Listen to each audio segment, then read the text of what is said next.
నమస్తే, welcome to our channel. నేను సౌజన్య.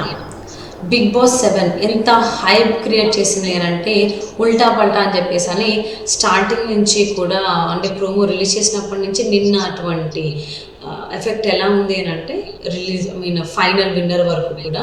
So అనూహ్యంగా బిగ్ బాస్ 7 విన్నర్ శివాజీ గారు అవుతారని చెప్పేసి చాలా విన్నాము. బట్ అనూహ్యంగా అది పల్లె ప్రశాంత్కి వచ్చేసింది. మరి అన్యాయం జరిగిందా శివాజీ గారికి? ఈ అంశానికి సంబంధించి మనతో మాట్లాడడానికి ఈరోజు మనతో పాటు ఉన్నారు సీనియర్ జర్నలిస్ట్ శ్రవణ్ కుమార్ గారితో పాటు ఉన్నారు. వారితో మాట్లాడతారు. హాయ్ అండి శ్రవణ్ కుమార్ గారు. హాయ్ మేడం, నమస్తే అండి. నమస్తే. అంటే బిగ్ బాస్ 7 విన్నర్ శివాజీనే అవుతారు అని చెప్పేసి చాలా మంది హోప్స్ పెట్టుకున్నారు. బట్ అనూహ్యంగా ఆయన థర్డ్ ప్లేస్లో ఉండిపోయారు. ఇద్దరు ఫైనలిస్ట్ స్టేజ్ మీదకి ఒకవైపు ఏమో అమర్దీప్ ఉంటే ఇంకోవైపు పల్లవి ప్రశాంత్ ఉన్నారు. సో అది ఎక్స్పెక్ట్ చేయలేనటువంటిది ప్రశాంత్ విన్నర్ అవడం అనేది. అంటే ఈ లెక్కను చూసుకుంటే కనీసం ఇద్దరి మధ్యన కూడా టగ్ ఆఫ్ వార్ అవ్వచ్చేమో అనుకున్నాం ప్రశాంత్ కిషోర్ అండ్ శివాజీ గారి మీద. అసలు అక్కడ దాకా కూడా రాలే, థర్డ్ ప్లేస్లోనే శివాజీని ఉంచేశారు. అంటే ఈ బిగ్ బాస్ 7 నుంచి లేదా స్టార్ మా ఓవరాల్గా ఇలా చూసుకుంటే శివాజీ గారికి అన్యాయం ఏమైనా జరిగిందా, ఏమంటారు? మేడం, ఈ బిగ్ బాస్ కాన్సెప్ట్ టోటల్గా మన ఇండియాలో బిగ్ బాస్, దీనికి మాతృక ముందు సెలబ్రిటీ బిగ్ బ్రదర్స్. ఇది మెయిన్ ప్రొడక్షన్ కంపెనీ మనకు ఇండియా కూడా చేస్తుంది. అదే వచ్చేసి ఎండోమాన్ ప్రొడక్షన్ కంపెనీ. దీనికి వాస్తవానికి 1991లో ఎంటీవీలో స్టార్ట్ అయిందండి స్టోరీ. ఎంటీవీలో బిగ్ వరల్డ్ అనే కాన్సెప్ట్ తోటి ప్రారంభమైంది. దాని రూపాంతరం నెదర్లాండ్ ఎంటీవీ నుంచి వచ్చిన రూపాంతరం, తర్వాత యూకేలోనే మనకి సెలబ్రిటీ బిగ్ బ్రదర్. దాని నుంచి మన ఇండియాకి వస్తే బిగ్ బాస్ చేసి, అంటే టోటల్గా 1991 నుంచి ఈ రోజు ప్రారంభమై ఈ రోజు వరకు రకరకాల భాషల్లో రకరకాల దేశంలో ఒక హౌస్లో పార్టిసిపెంట్స్ ఉండడం, ఒక విన్నర్గా ఫైనల్ చేయడం. ఈ గేమ్ షోలు అన్నింటిలో కూడా దగ్గర 100 పైగా జరిగినాయి, 100 రకాలైనటువంటి షోలు జరిగినాయి. ఈ అన్నింటిలో కలిపి కేవలం ప్రత్యేకంగా వరల్డ్ రికార్డు ఏంటంటే ఈ బిగ్ బాస్ 7లో ఒక సామాన్యుడు, ఒక రైతు వ్యవసాయం చేసుకున్న గ్రామీణ స్థాయి, ఏ కుట్రలు కుతంత్రాలు తెలియని ఒక కామన్ మ్యాన్, సగటు మనిషి పార్టిసిపేట్ అవ్వడం, విన్నర్ అవడం, దీని ప్రత్యేకత అండి. ఈ సీజన్ స్టార్ట్ అయిన నుంచి ఇక కమర్షియల్గా ప్రోమోలు ఉల్టాపల్టా సీజన్ ఇదంతా కూడా అయితే దీంట్లో పార్టిసిపెంట్స్ రాగానే మొదటి నుంచి కూడా వినిపిస్తున్న పేర్లు అంటే ముఖ్యంగా పల్లవి ప్రశాంత్ విన్నర్ అవుతాడా, శివాజీ విన్నర్ అవుతారా అనేది గెట్ చేసుకుంటూ వస్తున్నారు. ఎక్కువ శాతం ఇద్దరికి సమాన అవకాశాలు ఉన్నాయి వాస్తవానికి అయితే. ఎందుకంటే శివాజీ కొంచెం బ్రెయిన్తో గేమ్ ఆడడం.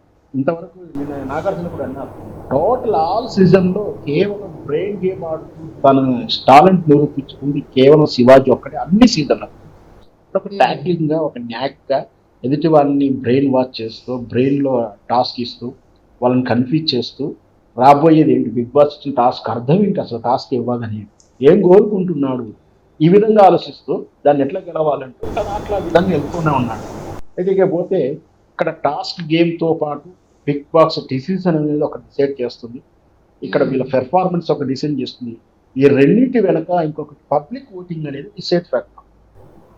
మనకు తెలుసు, ఓపెన్ ప్లాట్ఫామ్ ద్వారా, మిస్కడ్ వాళ్ళను SMS ద్వారా, రకరకాల ప్లాట్ఫామ్ ద్వారా పబ్లిక్ నుంచి ఓటింగ్ కూడా తీసుకుంటారు. అంటే పబ్లిక్ ఏం కోరుకుంటున్నారు, మనం చూసేటువంటి పార్టిసిపెంట్స్ లేదా బిగ్ బాస్ యాజమాన్యం కాకుండా అసలు పబ్లిక్ ఏం కోరుకుంటున్నారు కూడా దాని ప్రతిపాదకలు కూడా వీళ్ళు గేమ్ని మార్చుకోవడం కానీ విన్నర్ డిసైడ్ చేయడం, ఇది కూడా డిసిషన్ తీసుకోవడం. ఎందుకంటే పబ్లిక్ చూసేటువంటి పబ్లిక్ అభిరుచికి దూరంగా వెళితే గేమ్ షో ఫెయిల్ అవుతుందని ఒక వాళ్ళు అక్కడ నమ్ముకున్నట్టు. సో ఆ విధంగా చూస్తే మొదటి నుంచి బిగ్ బాస్ 7లో శివాజీ గారు, పల్లవి ప్రశాంత్ మధ్యనే కాంపిటీషన్తో చాలా మంది ఎక్స్పెక్టేషన్. దాంతోపాటు ఒక లేడీ ప్రియా, రతికని అనుకున్నాను, నేను కూడా అనుకున్నాను. రతిక కూడా కొంచెం, ఎందుకంటే గ్లామరస్గా ఉంది, కొంచెం ట్యాక్లింగ్ ఉంది, ఆమె కూడా లవ్ ట్రాక్ ప్లే చేసుకుంటూ కొంచెం ప్లే చేసింది. కానీ ఆమె ఎందుకో మధ్యలో వెళ్ళిపోయింది. అయినా కూడా ప్రేక్షకులు డిమాండ్ స్పెషల్ ప్లేస్ తోటి వరల్డ్ కార్డ్ వెళ్ళి రావడం, ఆయన మళ్ళీ వెళ్ళిపోవడం. సో ఆమె కాంపిటీషన్ తప్పుకుంది. ఇకపోతే ప్రియాంక లాస్ట్ వరకు ఉంది, దాంట్లో లాస్ట్ కొన్ని 26 మెంబర్స్లో ప్రియాంక కూడా ఉంది. సో విన్నర్ మాత్రం ఓటింగ్ ప్రకారం కూడా ఉంటుంది కాబట్టి యాక్చువల్గా పల్లవి ప్రశాంత్ ఓటింగ్ ఎక్కువ వచ్చింది. ఆయనకు వచ్చింది సుమారు 35.5% ఓట్లు. అంటే ఎంత అంటే 1,16,750 ఓట్స్ వచ్చినాయి. దీనిలో క్లోజింగ్ టైం రాత్రి 8 గంటలకు క్లోజింగ్ చేశారు.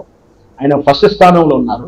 పైకి తర్వాత నెక్స్ట్ స్థానంలో శివాజీ గారికి ఓటు వచ్చింది 18%, 31%, 18.31%. ఆ లెక్కన చూసుకుని ఆయనకు 60,000 ఓట్లు చిలుకు పైచిలుకు ఓట్లు వచ్చాయి.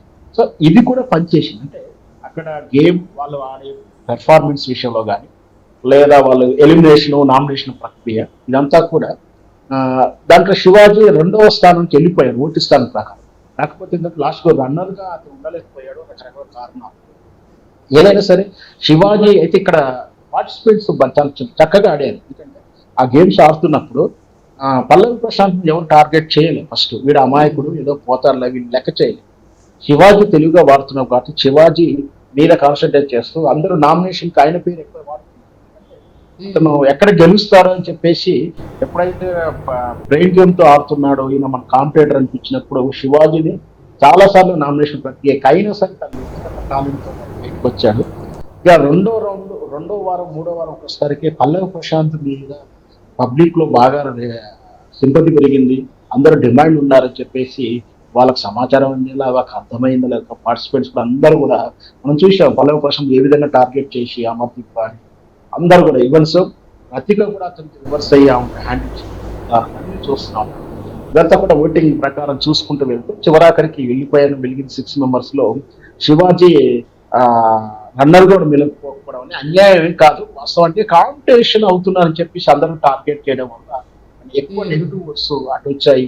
దాంతో పాటు పల్లవి ప్రశాంత్ చాలా వరకు కోఆపరేట్ చేశారు శివాజీ కూడా, కానీ చివరిలో కాంపిటేటర్ అయ్యా చెప్పేసి అతనికి ఓటింగ్ కూడా తగ్గించారు. ప్రేక్షకులు ఎక్కడ పల్లవి ప్రశాంత్ సింపతి ఎక్కువ ఉంది కాబట్టి కాంపిటేటర్ అవుతున్నాడు అని చెప్పేసి ఆయనకు ఓటేసాడు. ఆయన కూడా పబ్లిక్ ఓటింగ్ ప్రకారం శివాజీ సెకండ్ ఉన్నాడు, పల్లవి ప్రశాంత్ ఫస్ట్ ఉన్నాడు.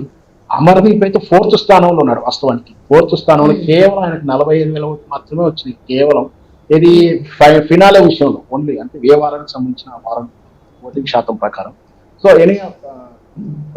శివాజీ గారికి అయితే అన్యాయం అయితే జరగలేదు, కానీ కాంపిటేటర్ అనుకోవడం వల్ల ఇటు పార్టిసిపెంట్స్ అతన్ని టార్గెట్ చేశారు, ఇటు ఎక్కడ పల్లవి ప్రశాంత్ కు నెగిటివ్ అవుతాడో అని చెప్పి కాంపిటీషన్ వస్తుందని చెప్పి పబ్లిక్ కూడా నెగిటివ్ ఓటేయడంతో కొంచెం చివరిస్తులో ఆయన ఇక శివాజీ గారు కూడా ఆడాల్సిన గేమ్ కానీ చేయాల్సిన టాలెంట్స్ అన్ని కూడా ఉపయోగించిన తర్వాత చివరి వారాల్లో ఆయన టాలెంట్ పనిచేయలేదు. ఎందుకంటే నేను ప్యాక్గా వాడుతున్నాను కాబట్టి శివాజీకి కొంచెం ఏదైనా చెప్తే కూడా పార్టిసిపేట్స్ అంత ఈజీగా ఆయనకు ల్యాండ్ అవుట్ కాకుండా ఆయన ఏం చెప్పాడు, నిజం చెప్పాడా, అబద్ధం చెప్పాడా, టార్గెట్ చేశాడా విశ్లేషించుకొని ఆట ఆడడం ప్రారంభించడం కొంచెం ఆయన వెనుకబడింది.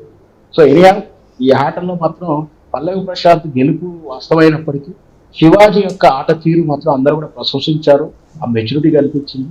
టోటల్ 7 seasons లో కూడా శివనే కాదు అన్ని లాంగ్వేజ్ లో కలిపి కేవలం బ్రెయిన్ గేమ్ ఆడింది కేవలం శివాజీ ఒకటి. సో శివాజీకి ఉన్న క్రేజ్ శివాజీకి ఉంది. ఆయనకేం అన్యాయం జరగలేక కాకపోతే తెలివిగల వాడు కాబట్టి అందరూ టార్గెట్ చేయడంతో కొంచెం వెనుకబడ్డాడు. సో అంటే యాక్చువల్లీ ఈ బిగ్ బాస్ సీజన్ 7లో పల్లవి ప్రశాంత్ అనేవాడు అక్కడికి వచ్చేంత వరకు కూడా ఎవరికీ తెలీదు. అనూహ్యంగా ఇప్పుడు బిగ్ బాస్ వాళ్ళు కామన్ మ్యాన్ అయినటువంటి ప్రశాంత్ కిషోర్కి అలా టైటిల్ ఇవ్వడం అనేది ఎంతవరకు కరెక్ట్ అని మీరు భావిస్తున్నారు? ఒకటి మీరు మనం సవరించుకోవాల్సింది ఏంటంటే ఆయనకు వాళ్ళ బిగ్ బాస్ టైటిల్ ఇవ్వలేదు, ఆయన గెలుచుకున్నారు. ఎవరితోటి అంటే పార్టిసిపెంట్స్ వల్ల ఇచ్చినట్టు మార్కులు టాస్కులతోటిను అండ్ ప్రేక్షకులు ఇచ్చిన ఓటింగ్ శాతం వచ్చారు. ఇకపోతే సెలక్షన్ అంటారా, నిజంగా కూడా బిగ్ బాస్ మీద మొదటి నుంచి ఒక విమర్శ ఉంది. బిగ్ బాస్ ఎవరికి ఉపయోగం, రైతును పెట్టవచ్చు కదా అని రకరకాల సోషల్ మీడియా ప్లాట్ఫామ్ మీద దాన్ని విమర్శించాలి. వాస్తవానికి ఆ విమర్శను ఏకీభవించాలి. ఎందుకంటే అదొక గేమ్ షోలోనే చూడాలి. మీకు రైతు మీద ప్రేమ ఉంటే రైతు రాజ్యం అను రైతు ఛానల్స్ ఉన్నాయి, దాని మీద చూడవచ్చు, కానీ ఎవరు చూడరు. కానీ బిగ్ బాస్ లో రైతును చూడాలనుకోవడం ఒక హేతుబద్ధమైన వాదన కాదు. అయినప్పటికీ ఈ చర్చ జరుగుతున్న తరుణంలో బహుశా బిగ్ బాస్ అయితే మనం గుర్తించినట్టుంది. దాని ద్వారా ఎప్పుడెప్పుడు సోషల్ మీడియాలో రైతుగా ఉన్న ప్రశాంత్ చాలా జాగ్రత్తగా ప్లాన్ చేసుకున్నాడు. ఆయన కూడా పల్లవి ప్రశాంత్ అన్నా నేను బిగ్ బాస్ పోవాలి, నాకు ఓటేయండి, బిగ్ బాస్ చేరేలా సహకరించండి అని వీడియో వాళ్ళు కూడా వాస్తవానికి సోషల్ మీడియాలో ఎవరైతే వైరల్ గా ఉంటారో, ఎక్కడైతే క్రేజీగా ఉన్న స్టార్స్ ఉంటారో వాళ్ళని బిగ్ బాస్ లో పార్టిసిపేట్స్ గా సెలక్షన్ చేసుకుంటారు. ఒక స్ట్రాటజీ ఉంటుంది వాళ్ళకి. సో ఈ విధంగా ఈ సెక్టర్లో కామన్ మ్యాన్ సెక్టర్లో పల్లవి ప్రశాంత్ తీసుకోవడం, దాంతోపాటు ఆ రైతు అనే సెంటిమెంట్, దాంతో ఆయన అమాయకంగా కనిపిస్తూ వాస్తవానికి అయితే ఇక్కడ బ్రెయిన్ గేమ్ ఇంతకుముందు చెప్పుకున్నట్టు మన శివాజీ ఆడాడు అనుకుంటాం, కానీ అంతకన్నా అమాయకంగా నటిస్తూనే ఎప్పటికప్పుడు అంటే ముందస్తు బ్రెయిన్ ఏం వాడలేదు, ఎప్పటికప్పుడు స్పాంటేనియస్ గా కొంచెం బ్రెయిన్ తో ఆడుకుంటూ పల్లవి ప్రశాంత్ విజయం అవుతూ ఒక్కొక్క స్టెప్ టాస్క్ గేమ్ చేసుకుని ఒక్కొక్క వారం దాటుకుంటూ చివరి వరకు వచ్చాడు. కేవలం ఇది మ్యానిపులేటెడ్ ఏం కాదు, ఖచ్చితంగా ఆయనలో ఉన్న టాలెంట్, దాంతో పాటు ప్రజల్లో ఉన్నటువంటి ఓటింగ్ అభిమానంగా ఆయన గెలిపించింది. నిజంగా కూడా ఈ బిగ్ బాస్ ఇంతకుముందు చెప్పినట్టు బిగ్ బాస్ ఆల్ సీజన్ లో ఒక రైతు రావడం, ఆ రైతుకు ప్రాముఖ్యత ఇవ్వడం, తాను కూడా రైతు తరపున ఒకరితో పుచ్చుకొని మాట్లాడడం, ఆ వచ్చిన ప్రైజ్ మనీ కూడా రైతులకు ఇస్తానా ఇది అనడం, నిజంగా ఇస్తారా ఎవరైనా అని వ్యక్తిగత మొత్తం మీద రైతు టాపిక్ ఒక అక్కడ చర్చ నిమిషం ఉండడం, దాంతో పాటు అతను గెలవడం కూడా నిజంగా కూడా ప్రజలు కూడా అంటే ఇటు ప్రేక్షకులు కూడా చాలా ఆనందంగా ఉందని చెప్పచ్చు. బిగ్ బాస్ 7 టైటిల్ విన్నర్ పల్లవి ప్రశాంత్ లైఫ్ ఇంతకు ముందు లాగే సేమ్ యాజ్ యూజువల్ ఇంతకు ముందు ఎలా అయితే ఫార్మింగ్ చేసేవాడో సో అలానే ఉండొచ్చా, లేకపోతే ఏమైనా చేంజెస్ అయ్యేటువంటి అవకాశాలు ఏమైనా ఉండొచ్చు అంటారా? అంటే ఇన్ని రోజులు ఇలా ఉండి సడన్గా మళ్ళీ అటు వెళ్ళడం ఇవన్నీ చేస్తాడా, లేదంటే ఏమవుతుంది అంటారు? సో అతను మళ్ళీ రైతుగా రైతు వ్యవసాయాన్ని దూరం చేసుకోకపోవచ్చు, కానీ ఆ రైతుగా ఉంటూనే ఆ సెలబ్రిటీ క్రేజ్ ని ఇమేజ్ ని వాడుకుంటున్నారు.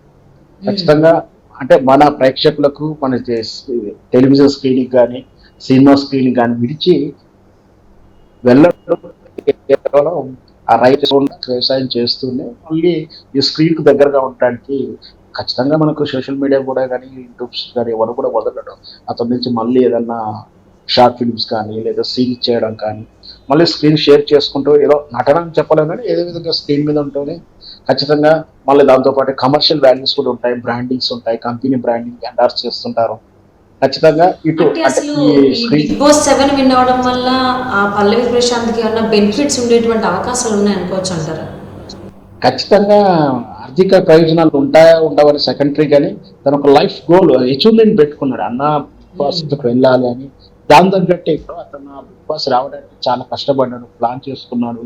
అతను ఒక పల్లెటూరులో ఉంటూ తాను ఈ వీటికి దగ్గరికి వెళ్ళాలంటే ఒక స్మార్ట్ ఫోన్ కావాలని కొనే ప్రయత్నం చేయడం, దానికోసం రకరకాల ప్రయత్నం చేసి ఒక దగ్గర స్నేహితుడి దగ్గర డబ్బు దాచుకుంటే అతను ఏదో మోసం చేశాడని ఫోన్ కొనుక్కోలేని స్టేజ్ లో ఉన్నప్పుడు తండ్రి మళ్ళీ ఏదో సంథింగ్ అమ్మేసి ఫోన్ కొనియడం, అది కూడా సామాన్య ఫోన్ అయితే వద్దు, బ్రాండెడ్ కంపెనీ ఫోన్, మన యాపిల్ ఫోన్ అయితే అన్ని రకాలు ఉంటుందని చెప్పడం, దాని ద్వారా వివిధ రకాల సోషల్ ప్లాట్ఫామ్ మీద టిక్ టాక్ లాంటి కానీ రకరకాల దాంట్లో అతను రీల్స్ చేస్తూ బిగ్ బాస్ దగ్గర అవడానికి, బిగ్ బాస్ సెలక్షన్ అవడానికి ప్రయత్నం చేయడం, అంతా కూడా ఒక టాస్క్ తీసుకున్నాడు. ఇంత ఎక్సర్సైజ్ చేసిన వాడికి ఈ రోజు విన్నర్ అవడం అనేది అసంతృప్తిని ఇస్తుంది, సెల్ఫ్ సాటిస్ఫాక్షన్ ఇస్తుంది. ఇక డబ్బు రూపంలో ఏంటి అనేది మరి ఆయన ఇష్టం, ఆయనలో ఆశ పెరిగిందా, డబ్బు టేస్ట్ పెరుగుతుంది, డబ్బు ఎప్పటికి కూడా చేయదు వాస్తవానికి. ఇప్పుడు సుమారు రకరకాలుగా బిగ్ బాస్ ద్వారా వచ్చిన అమౌంట్ ప్రకారం చూసినా 75 లక్షల నుంచి ₹1,00,00,000 వరకు బెనిఫిట్ విన్నర్ అయ్యి. సో మరి ఆ ఎంజాయ్ ఎలా, ఆ అమౌంట్ ఏం చేస్తాడు, రాబోయేటువంటి బ్రాండ్ నేమ్ ఏదైతే ఉందో ఇతనికి ఉన్నటువంటి క్రేజ్ అయితే దాన్ని కమర్షియల్ గా ఎలా వాడుకుంటాడు చూడాలి.